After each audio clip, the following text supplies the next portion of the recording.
தமிழ் படிக்காம போயிடுச்சு அப்படின்னு கவலைப்படுற நீங்க தமிழுடைய வளர்ச்சிக்காக என்ன செஞ்சிருக்கிறீங்க? கடந்த 10 வருஷத்துல தமிழ் வளர்ச்சிக்காக கடந்த 10 ஆண்டுகள்ல ஒன்றிய அரசு ஒதுக்கின நிதி எவ்வளவு தெரியுமா?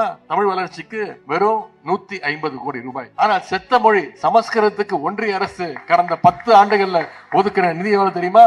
2400 கோடி ரூபாய். பால்டாயில் குடித்ததுலேருந்து நம்ம உதயநிதி அவர்கள் இப்படி தான் பேசிகிட்டு இருக்காப்புல. இதை நான் சொல்லங்க, திரு அண்ணாமலை அவர்கள் சொல்லிட்டாப்புல, பால்டாயில் குடித்த பாலகன் அப்படின்னு சொல்லி பொது மேடையில் போட்டு ப்ரெஸ் மீட்டில் போட்டு கிளிகளையும் இழிச்சிட்டாப்புல திரு அண்ணாமலை அவர்கள்.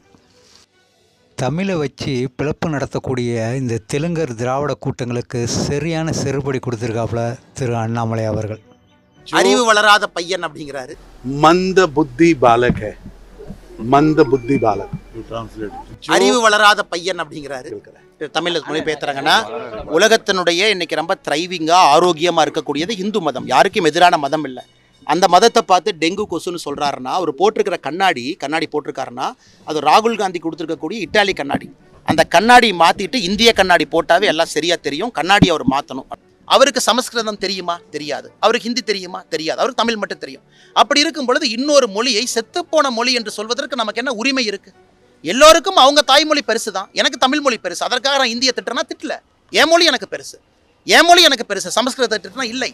அதாவது அரசியல்வாதிகள் இன்னைக்கு எவ்வளவு தரம் தாழ்ந்துட்டாங்கன்னா, தெரியாத ஒரு மொழியை செத்துப்போன மொழி, மோசமான மொழி. நம்ம மொழியை பெருமையா பேசுவாங்க, நான் தவறு இல்லை. அதுவும் ஒரு சத்திய பிரமாணம் எடுத்து ஒரு பதவியில் இருக்கக்கூடிய துணை முதலமைச்சர் சான்ஸ்கிரிட் இஸ் a டெட் லாங்குவேஜ்னு சொல்றாங்கன்னா அது வன்மையாக கண்டிக்கத்தக்கது. எந்த மொழியும் செத்த மொழி கிடையாது. எல்லா மொழியும் 4 பேர் பேசுறாங்க. அவங்கவுங்களுக்கு அவங்க மொழி பெருசு தான். தமிழ்நாட்டில் சமஸ்கிருதம் பேசுறவங்க இருக்கிறாங்க. அதனால் எவ்வளவு வன்மையான ஒரு பார்வையோடு துணை முதலமைச்சர் இருக்கின்றார்கள் என்பதற்கு இது ஒன்றே சான்று.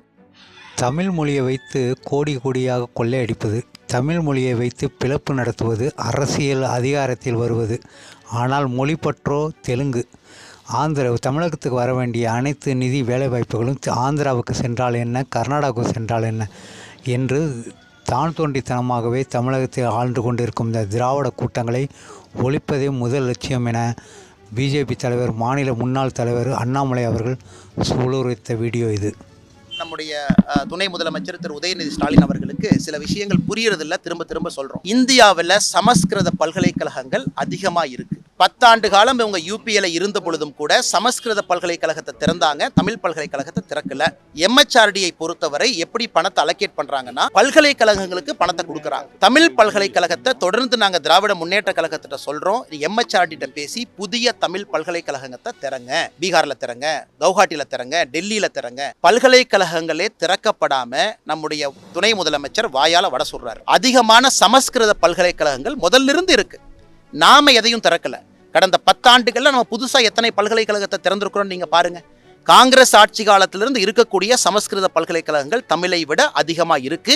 அதனால் நிதி அதிகமா போகுது. இன்னைக்கு முதலமைச்சர் அவர்கள் ஏன் சொல்லக்கூடாது, இந்தியால எல்லா மாநிலத்திலும் 10 தமிழ் பல்கலைக்கழகத்தை திறக்கிறோம்னு சொல்லட்டும். நாங்க எம்ஹெச்ஆர்டி எடுத்துட்டு போறோம், நாங்க பேசுறோம், தமிழ் யூனிவர்சிட்டி ஓபன் பண்ணலாம், ஃபண்டிங் அடுத்த வருஷம் கிடைக்கும். தமிழ் பல்கலைக்கழகத்தையும் திறக்க மாட்டாங்க, அதற்கான முயற்சி எடுக்க மாட்டாங்க. தமிழ்நாட்டுக்குள்ளேயும் தமிழ் பல்கலைக்கழகம் ஒண்ணே வச்சிருக்கோம், அதையும் 2-3 ஆக்க மாட்டாங்க. அப்படி இருக்கும் பொழுது எப்படி மத்திய அரசு நிதி கொடுக்கும்? முதலமைச்சர் அவர்களை நாங்க தடுத்தோமா? தஞ்சாவூர்ல தமிழ் பல்கலைக்கழகம் இருக்கு, கோயம்புத்தூர்ல ஓபன் பண்ணுங்க, மதுரையில ஓபன் பண்ணுங்க, நாகர்கோவில் ஓபன் பண்ணுங்க. நாங்க வேண்டாம் என்று சொன்னோமா? தமிழ் பல்கலைக்கழகங்களுக்கு பணம் வரும். பல்கலைக்கழகங்களே இல்லாம இருந்தா எப்படி பணம் வரும்? அதனால் அதை தாண்டி இன்னைக்கு உதயநிதி ஸ்டாலின் அவர்கள் இன்னொரு தவறையும் பண்றாங்க. அவருக்கு சமஸ்கிருதம் தெரியுமா? தெரியாது. அவருக்கு ஹிந்தி தெரியுமா? தெரியாது. அவருக்கு தமிழ் மட்டும் தெரியும். அப்படி இருக்கும் பொழுது இன்னொரு மொழியை செத்துப்போன மொழி என்று சொல்வதற்கு நமக்கு என்ன உரிமை இருக்கு? எல்லோருக்கும் அவங்க தாய்மொழி பெருசு தான். எனக்கு தமிழ் மொழி பெருசு. அதற்காக நான் இந்திய திட்டனா திட்டல.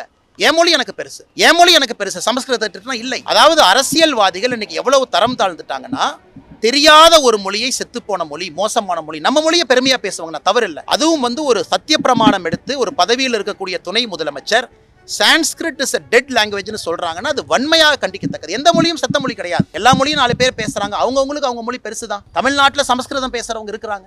அதனால் எவ்வளவு வன்மையான ஒரு பார்வையோடு துணை முதலமைச்சர் இருக்கின்றார்கள் என்பதற்கு இது ஒன்றே சான்றுங்க.